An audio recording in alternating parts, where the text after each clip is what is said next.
தேவன் கட்டுகிறவராயிருக்கிறார். அங்க மத்தேயு 16:18 வாசிக்கும் பொழுது அங்க கர்த்தர் சொல்லுகிறார், என் சபையை I will build my temple upon this rock. இந்த கல்லின் மேல் என் சபையை நான் கட்டுவேன், பாதாளத்தின் வாசல்கள் அதை மேற்கொள்வதில்லை. ஹல்லேலூயா. அப்படின்னா என்ன?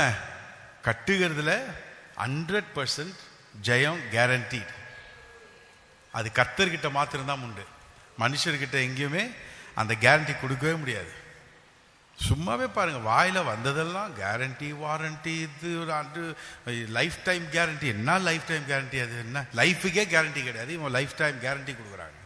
ஸோ இந்த மாதிரி ஒரு நிலைமை இருக்கு உலகத்தில். எல்லாம் எடுத்த வாய்க்கு கேரண்டி. ஆனால் உண்மையாகவே 100க்கு 100% உண்மையான கேரண்டின்னு அது எது? கர்த்தர்கிட்ட மாத்திரம்தான். ஏன்னா அவர் தான் ஜீவனுக்கு அதிபதி, அவர்கிட்ட தான் அதிகாரம் இருக்கு, அவர் சொல்றது தான் நிச்சயம்.